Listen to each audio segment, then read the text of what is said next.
आज हम करेंगे पूरे वीक का रिवीजन और आज का पहला क्वेश्चन है, प्रधानमंत्री आवास योजना शहरी 2.0 योजना कितने वर्ष के लिए शुरू की गई है? इसका सही उत्तर आएगा ऑप्शन बी 5 वर्ष के लिए। प्रधानमंत्री आवास योजना शहरी 2.0 केंद्र सरकार के द्वारा शुरू की गई है और यह इस योजना का दूसरा संस्करण लॉन्च किया गया है। प्रधानमंत्री आवास योजना 25 जून 2015 को शुरू की गई थी। इस योजना में 10 लाख करोड़ रुपए का निवेश किया गया है और इस योजना का उद्देश्य है शहरी गरीबों और मध्यवर्गीय परिवारों के लिए 1 करोड़ घरों के निर्माण की सुविधा देगी सरकार। इस योजना का नोडल निकाय केंद्रीय आवास एवं शहरी कार्य मंत्रालय को बनाया गया है। इस योजना में 2.5 लाख रुपए की सहायता राशि दी जाएगी। केंद्रीय आवास और शहरी मामलों के मंत्री हैं मनोहर लाल खट्टर जी। अब हम बात करें केंद्र सरकार की कुछ प्रमुख योजनाओं की। 13 फरवरी 2024 को पीएम सूर्य घर मुफ्त बिजली योजना लॉन्च की गई थी। 15 नवंबर 2023 को पीएम जनमन योजना, 17 सितंबर 2023 को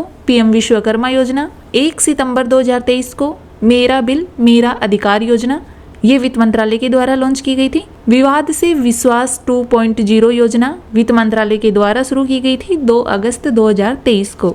अगला क्वेश्चन है, 12 अगस्त को कौन सा दिवस मनाया जाता है? इसका सही उत्तर आएगा ऑप्शन ए अंतर्राष्ट्रीय युवा दिवस। 12 अगस्त को यह दिवस युवाओं के द्वारा समाज की भलाई के लिए किए गए प्रयासों को मान्यता देने के लिए मनाया जाता है। पहली बार यह दिवस 12 अगस्त 2000 को मनाया गया था। भारत में राष्ट्रीय युवा दिवस 12 फरवरी को स्वामी विवेकानंद जी की जयंती पर मनाया जाता है और 2024 की थीम है क्लिक से प्रगति तक सतत विकास के लिए युवा डिजिटल मार्ग। अगला क्वेश्चन है, पेरिस ओलंपिक 2024 में अयन सहरावत ने कौन सा मेडल जीता है?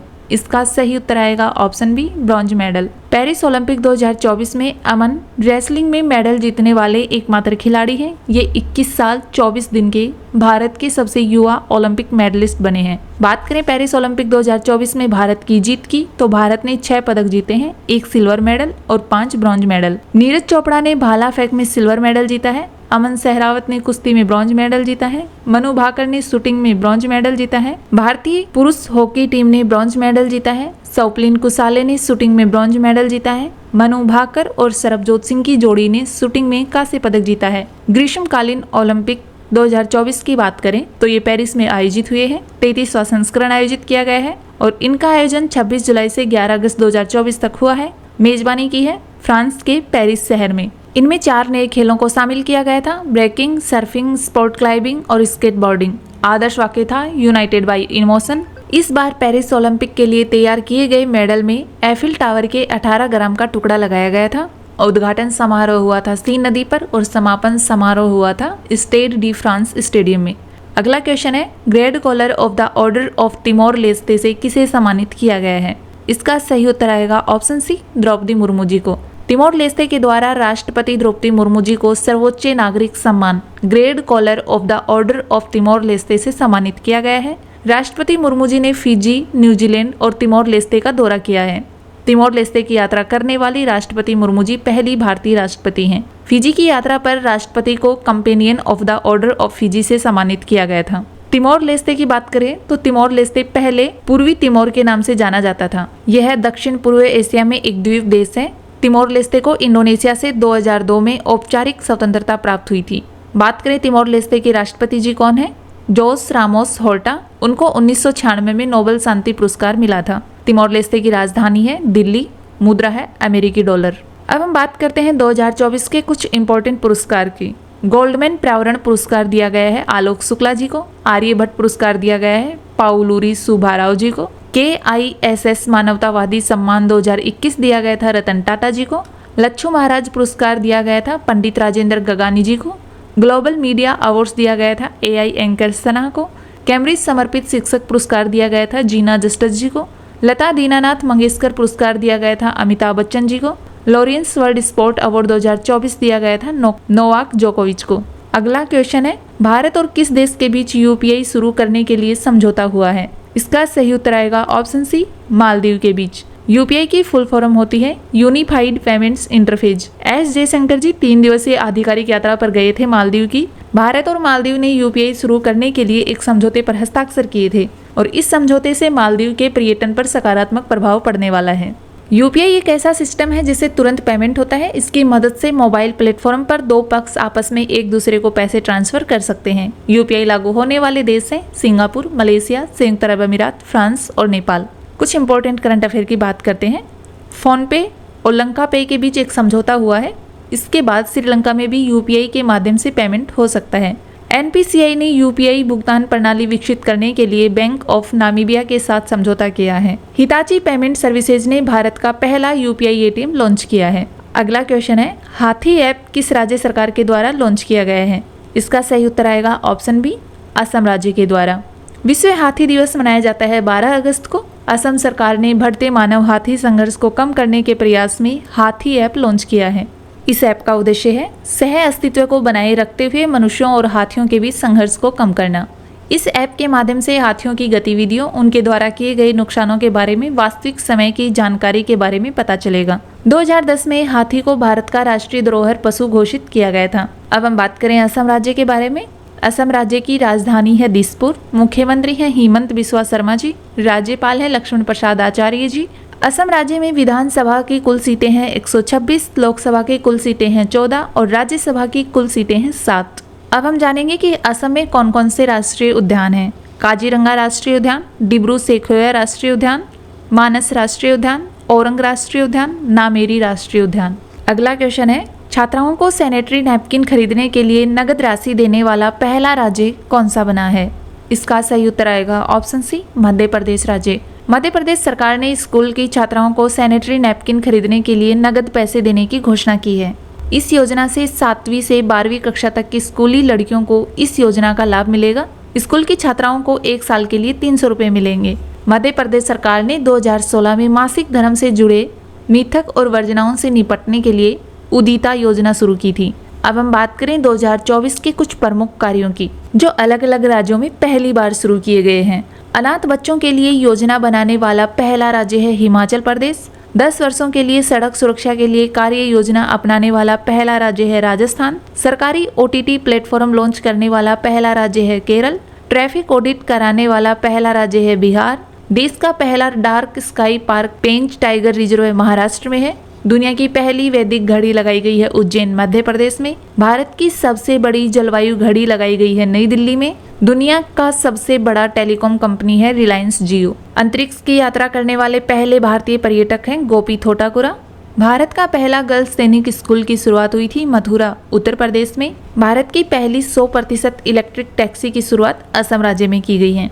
अगला क्वेश्चन है, विभाजन विभीषिका स्मृति दिवस कब मनाया जाता है? इसका सही उत्तर आएगा ऑप्शन बी, 14 अगस्त को। यह दिवस उन लोगों की याद में मनाया जाता है जिन्होंने 1947 में भारत पाकिस्तान युद्ध में अपनी जान गंवाई थी और पाकिस्तान एक नया देश बना था। विभाजन के समय सांप्रदायिक दंगे हुए थे, संपत्ति का भी नुकसान हुआ था। अगला क्वेश्चन है, केंद्र सरकार के कैबिनेट सचिव कौन बने हैं? इसका सही उत्तर आएगा option C, T V Somanathan. Bharat का कैबिनेट सचिव भारत सरकार का सर्वोच्च अधिकारी होता है। तमिलनाडु केंद्र के वरिष्ठ आईएएस अधिकारी टीवी सोमनाथन को कैबिनेट सचिव नियुक्त किया गया है। टीवी सोमनाथ को अप्रैल 2021 में वित्त सचिव नियुक्त किया गया था। कैबिनेट सचिव सीधे प्रधानमंत्री के अधीन होता है और ये प्रधानमंत्री के वरिष्ठ सलाहकार के रूप में कार्य करते हैं और मंत्री परिषद को सहायता देते हैं। बात करें कुछ प्रमुख सचिव और सलाहकार की। प्रधानमंत्री के सलाहकार हैं अमित खर्रे और तरुण कपूर। प्रधानमंत्री के प्रधान सचिव हैं पीके मिश्रा। रक्षा वित्त सचिव हैं गार्गी कोल। गृह सचिव हैं अजय कुमार भल्ला। रक्षा सचिव हैं गिरिधर अरमाने। राजस्व सचिव हैं संजय मल्होत्रा। राष्ट्रीय सुरक्षा सलाहकार हैं अजित डोभाल। उप राष्ट्रीय सुरक्षा सलाहकार हैं पंकज कुमार सिंह। मुख्य आर्थिक सलाहकार हैं अनंत नागेश्वरन। लोकसभा के महासचिव हैं उत्पल कुमार सिंह। राज्यसभा के महासचिव हैं पीसी मोदी। विदेश सचिव हैं विक्रम मिश्री। अगला क्वेश्चन है, भारत सरकार द्वारा बांग्लादेश सीमा पर स्थिति की निगरानी के लिए बनाई गई समिति के अध्यक्ष कौन बने हैं? इसका सही उत्तर आएगा ऑप्शन ए, रवि गांधी। भारत सरकार ने बांग्लादेश सीमा पर स्थिति की निगरानी के लिए 5 सदस्यीय समिति का गठन किया है। यह समिति भारत बांग्लादेश सीमा पर वर्तमान स्थिति का आंकलन और निगरानी करती है। अगला क्वेश्चन है, जूनियर पुरुष हॉकी टीम के मुख्य कोच कौन बने हैं? इसका सही उत्तर आएगा option C, P R Sreejesh. P R Sreejesh ने पेरिस ओलंपिक 2024 में भारतीय पुरुष हॉकी टीम में ब्रॉन्ज मेडल जीतने के बाद संन्यास की घोषणा की और हॉकी इंडिया टीम ने घोषणा की है कि पीआर श्रीजेश जूनियर पुरुष हॉकी टीम के नए मुख्य कोच का पद संभालेंगे। PR श्रीजेश भारतीय हॉकी टीम में गोलकीपर की भूमिका निभाते थे। क्रेग फुलटन साउथ अफ्रीका के हैं। ये भारतीय पुरुष हॉकी टीम के हेड कोच हैं। हॉकी इंडिया ने मई 2024 में हरिंदर सिंह को राष्ट्रीय महिला हॉकी टीम के कोच के रूप में चुना था और भारतीय हॉकी टीम का गठन हुआ था 2008 में। बात करें कुछ इंपॉर्टेंट करंट अफेयर की। हार्दिक सिंह और सलीमा टेटे हॉकी इंडिया के द्वारा 2023 के सर्वश्रेष्ठ हॉकी खिलाड़ी चुने गए हैं। भारतीय पुरुष हॉकी टीम ने एशियाई खेलों 2023 में स्वर्ण पदक जीता है। अगला क्वेश्चन है, पार्डो अल्लाह कैरियरा अवार्ड किसे दिया गया है? इसका सही उत्तर आएगा ऑप्शन बी, शाहरुख खान को। शाहरुख खान को पार्डो अल्लाह कैरियरा अवार्ड दिया गया है। यह अवार्ड स्विट्जरलैंड में आयोजित हो रहे 77वें लोकार्नो फिल्म फेस्टिवल 2024 के दौरान दिया गया था। पार्डो अल्लाह कैरियरा अवार्ड से सम्मानित होने वाले शाहरुख खान पहले भारतीय हैं और 2002 में इनकी फिल्म आई थी देवदास। लोकार्नो फिल्म फेस्टिवल में देवदास फिल्म की स्क्रीनिंग भी हुई थी। हाल ही में शाहरुख खान को पेरिस के ग्रेविन म्यूजियम में कस्टमाइज्ड सोने के सिक्कों से सम्मानित किया था। अगला क्वेश्चन है, 2024 में भारत का कौन सा स्वतंत्रता दिवस मनाया गया है? इसका सही उत्तर आएगा ऑप्शन ए, 78वां। 15 अगस्त 1947 को भारत को ब्रिटिश औपनिवेशिक शासन से आज़ादी मिली थी। 2024 में स्वतंत्रता दिवस की 78वीं वर्षगांठ मनाई गई है। 15 अगस्त 1948 को स्वतंत्रता की पहली वर्षगांठ मनाई गई थी। 2024 के स्वतंत्रता दिवस की थीम है विकसित भारत। 15 अगस्त 1947 को सबसे पहले पंडित जवाहरलाल नेहरू जी ने इस दिन लाल किले से ध्वजारोहण किया था। भारत को स्वतंत्रता भारतीय स्वतंत्रता अधिनियम 1947 के तहत मिली थी। प्रधानमंत्री नरेंद्र मोदी जी 15 अगस्त 2024 को 11वीं बार लाल किले पर ध्वजारोहण किया है। सबसे अधिक बार ध्वजारोहण पंडित जवाहरलाल नेहरू जी ने 17 बार किया है। 2 प्रधानमंत्री ऐसे हैं, गुलजारीलाल नंदा जी और चंद्रशेखर को तिरंगा फहराने का मौका नहीं मिला। अब हम भारत के सभी राष्ट्रीय दिवस के बारे में बात करते हैं। गणतंत्र दिवस मनाया जाता है 26 जनवरी को। भारत छोड़ो आंदोलन दिवस मनाया जाता है 9 अगस्त को। स्वतंत्रता दिवस मनाया जाता है 15 अगस्त को। कारगिल स्मृति दिवस मनाया जाता है 26 जुलाई को।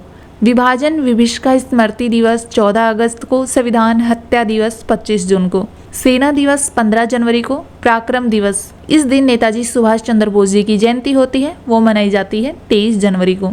कारगिल विजय दिवस मनाया जाता है 26 जुलाई को। महात्मा गांधी स्मृति दिवस मनाया जाता है 30 जनवरी को।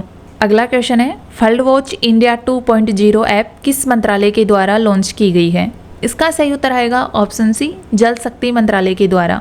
केंद्रीय जल शक्ति मंत्री हैं CR पाटिल। इनके द्वारा फ्लड वॉच इंडिया ऐप 2.0 का शुभारंभ किया गया है। इस ऐप का उद्देश्य है देश में बाढ़ पूर्वानुमान और बाढ़ प्रबंधन प्रणाली को बेहतर बनाना। कैच द रेन अभियान जल शक्ति मंत्रालय के द्वारा चलाया जाता है और इस अभियान का मुख्य उद्देश्य होता है वर्षा के पानी को इकट्ठा करना। विश्व जल दिवस मनाया जाता है 22 मार्च को। अब हम बात करें 2024 के कुछ इंपॉर्टेंट ऐप और पोर्टल की, तो हाथी ऐप लॉन्च किया गया है असम सरकार के द्वारा। उपस्थिति ऐप झारखंड सरकार के द्वारा। लोकपथ ऐप मध्य प्रदेश के द्वारा। ई एविडेंस ऐप राजस्थान पुलिस के द्वारा। न्याय श्रुति ई समन ऐप केंद्रीय गृह मंत्रालय के द्वारा। संज्ञान ऐप रेलवे सुरक्षा बल के द्वारा। वॉलेट ऐप गूगल के द्वारा। सक्षम ऐप चुनाव आयोग के द्वारा। त्रिनेत्र ऐप 2.0 यूपी पुलिस के द्वारा लॉन्च किया गया है। अगला क्वेश्चन है, प्राचीन रत्नागिरी रॉक कला को किस राज्य सरकार ने संरक्षित स्मारक घोषित किया है? इसका सही उत्तर आएगा ऑप्शन बी, महाराष्ट्र राज्य ने। महाराष्ट्र सरकार ने प्राचीन रत्नागिरी रॉक कला को संरक्षित स्मारक घोषित किया है। रत्नागिरी रॉक कला को कटल शिल्प के नाम से जाना जाता है। अगला क्वेश्चन है, बात करें भारतीय पुरातत्व सर्वेक्षण की, तो स्थापना हुई थी 1861 में और इसकी स्थापना किसने करी थी? अलेक्जेंडर कनिंघम ने। पहले महानिदेशक थे अलेक्जेंडर कनिंघम और वर्तमान महानिदेशक हैं यदुवीर सिंह रावत। अगला क्वेश्चन है, इंद्राणी पुल का उद्घाटन किस राज्य में किया गया है? इसका सही उत्तर आएगा ऑप्शन सी, सिक्किम राज्य में। पुल का उद्घाटन सिक्किम के CM प्रेम सिंह तमांग जी ने किया है। यह पुल तीस्ता नदी पर बनाया गया है। 2023 में अचानक बाढ़ आने के कारण पुल पूरी तरह से टूट गया था और इस पुल की ऊंचाई 300 फीट है। यह पुल सीमा सड़क संगठन के द्वारा बनाया गया है। अब हम बात करें सिक्किम राज्य के कुछ इंपॉर्टेंट पॉइंट की। सिक्किम राज्य की राजधानी है गंगटोक। राज्यपाल है ओम प्रकाश माथुर जी। मुख्यमंत्री हैं प्रेम सिंह तमांग जी। भारत का पहला जैविक राज्य सिक्किम में है। सिक्किम 16 मई को अपना राज्य दिवस मनाता है। सिक्किम राज्य ने प्लास्टिक की पानी की बोतलों पर प्रतिबंध लगा दिया है। चेटन 2 जल विद्युत संयंत्र सिक्किम राज्य में है। अगला क्वेश्चन है, मित्र शक्ति सैन्य अभ्यास का 10वां संस्करण कहाँ आयोजित किया जा रहा है? इसका सही उत्तर आएगा ऑप्शन बी, श्रीलंका में। यह अभ्यास हर वर्ष आयोजित किया जाता है। 2024 में इसका 10वां संस्करण आयोजित किया गया है और यह अभ्यास 12 से 15 अगस्त तक आयोजित किया गया है। इस अभ्यास का उद्देश्य है श्रीलंकाई सशस्त्र बलों के साथ सैन्य संबंधों को मजबूत करना। मित्र शक्ति अभ्यास 2012 में शुरू किया गया था। 9वां अभ्यास 2023 में भारत में आयोजित किया गया था, पुणे शहर में। मित्र शक्ति अभ्यास पैदल सेना पर केंद्रित है और इस साल राजपूताना राइफल्स के 106 जवानों ने इस अभ्यास में हिस्सा लिया था। अगला क्वेश्चन है, पहली बार वैश्विक महिला कबड्डी लीग का आयोजन किस राज्य में किया जाएगा? इसका सही उत्तर आएगा ऑप्शन सी, हरियाणा राज्य में। सितंबर महीने में वैश्विक प्रवासी महिला कबड्डी लीग हरियाणा में आयोजित की जाएगी। इस टूर्नामेंट में 15 से अधिक देशों की महिला एथलीट भाग लेंगी, जिनमें शामिल हैं इंग्लैंड, पोलैंड, अर्जेंटीना, कनाडा और इटली। इस लीग का आयोजन होलिस्टिक इंटरनेशनल प्रवासी स्पोर्ट्स एसोसिएशन द्वारा वर्ल्ड कबड्डी के साथ साझेदारी में किया जाएगा। अब हम बात करते हैं कि किस खेल में कितने खिलाड़ी होते हैं। वॉलीबॉल में होते हैं 6 खिलाड़ी, वाटर पोलो में होते हैं 7 खिलाड़ी, पोलो गेम में होते हैं 4 खिलाड़ी, रग्बी फुटबॉल में होते हैं 15 खिलाड़ी, बास्केटबॉल में होते हैं 5 खिलाड़ी, हॉकी में होते हैं 11 खिलाड़ी, फुटबॉल में 11 खिलाड़ी, क्रिकेट में 11 खिलाड़ी, जिम्नास्टिक में होते हैं 8 खिलाड़ी, बॉक्सिंग में 2 खिलाड़ी, खो खो में 9 खिलाड़ी, कबड्डी में 7 खिलाड़ी होते हैं। अगला क्वेश्चन है, पेरिस पैरालंपिक 2024 के लिए भारत के कितने खिलाड़ियों का दल भेजा जा रहा है? इसका सही उत्तर आएगा ऑप्शन बी, 84। पैरालंपिक 2024 का आयोजन फ्रांस के पेरिस शहर में आयोजित किया जाएगा। इसका आयोजन 28 अगस्त से 8 सितंबर तक किया जा रहा है और इसका मोटो है game wide open. Paris Paralympic में भारत का सबसे बड़ा 84 खिलाड़ियों का दल भाग ले रहा है। टोक्यो पैरालंपिक 2020 खेलों में भारतीय टीम ने 5 gold medal, 8 silver medal, 6 bronze medal सहित 19 पदक जीते थे। भारतीय पैरालंपिक टीम के लिए एक एनजीओ शुरू किया गया है, स्वयं नाम का, जो भारतीय खिलाड़ियों की सहायता करेगा। भारत इस बार 12 खेलों में प्रतिस्पर्धा करेगा, जिसमें पैरा नौका चालन और दृष्टिबाधिता जूडो देश की नई स्पर्धाएं होंगी। पैरालंपिक गेम पहली बार 1960 में रोम, इटली में आयोजित किए गए थे। पहला शीतकालीन पैरालंपिक खेल 1976 में स्वीडन में आयोजित किया गया था। अगला क्वेश्चन है, एम्पिल तूफान ने किस देश को प्रभावित किया है?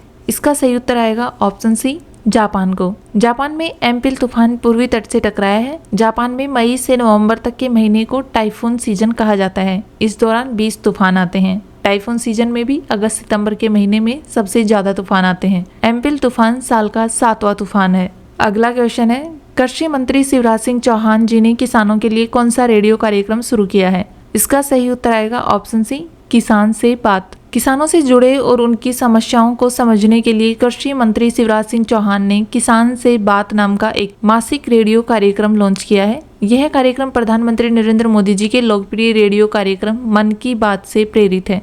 इसका उद्देश्य है किसानों को मंत्री, कृषि वैज्ञानिकों और मंत्रालय के अधिकारियों से बातचीत करने का मौका देना है। इस कार्यक्रम में कृषि वैज्ञानिक, विभाग के अधिकारी और खुद मंत्री शामिल होंगे, जो सर्वोत्तम पद्धतियों और वैज्ञानिक प्रगति के बारे में महत्वपूर्ण जानकारी देंगे। अगला क्वेश्चन है, जम्मू कश्मीर में कितने साल बाद विधानसभा चुनाव आयोजित कराए जाएंगे? इसका सही उत्तर आएगा ऑप्शन ए, 10 साल बाद। चुनाव आयोग के द्वारा हरियाणा और जम्मू कश्मीर विधानसभा चुनावों की घोषणा की है।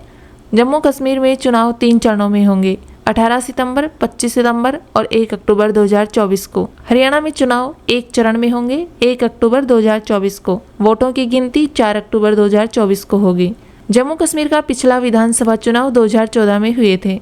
भारत के निर्वाचन आयोग के अनुसार जम्मू कश्मीर में 87.09 लाख मतदाता हैं। हरियाणा में 2,30,02,55 मतदाता हैं। बात करें जम्मू कश्मीर की, जम्मू कश्मीर केंद्र शासित प्रदेश बना था 31 अक्टूबर 2019 को। राजधानी है श्रीनगर और जम्मू। उपराज्यपाल है मनोज सिन्हा जी। बात करें हरियाणा राज्य की, तो स्थापना हुई थी 1 नवंबर 1966 को। राजधानी है चंडीगढ़। राज्यपाल है बंडारू दत्तात्रेय जी। मुख्यमंत्री है नायब सिंह सोनी जी। अगला क्वेश्चन है, 78वें स्वतंत्रता दिवस पर प्रधानमंत्री मोदी जी ने लाल किले से कितने मिनट का भाषण दिया था? इसका सही उत्तर आएगा ऑप्शन बी, 103 मिनट का। 78वें स्वतंत्रता दिवस पर प्रधानमंत्री मोदी जी 11वीं बार लगातार लाल किले पर झंडा फहराया और इस बार स्वतंत्रता दिवस पर 103 मिनट का भाषण दिया। 2023 में 90 मिनट और 2022 में 83 मिनट का भाषण दिया था।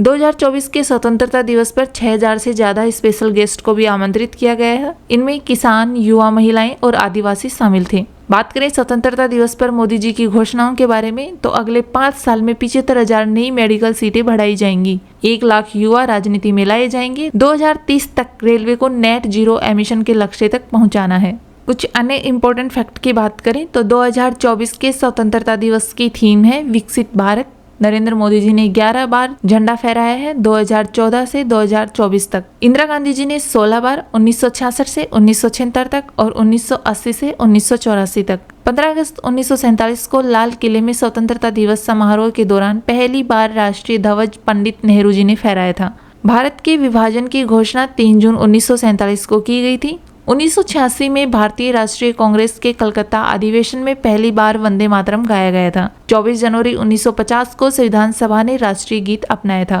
पहली बार जनगण मन 27 दिसंबर 1911 को भारतीय राष्ट्रीय कांग्रेस के कलकत्ता स्तर में गाया गया था। भारत का संविधान 26 जनवरी 1950 को लागू हुआ था। वीडियो कैसी लगी कमेंट करके जरूर बताएं। अपने दोस्तों के साथ ज्यादा से ज्यादा शेयर करें और चैनल को सब्सक्राइब करें। धन्यवाद।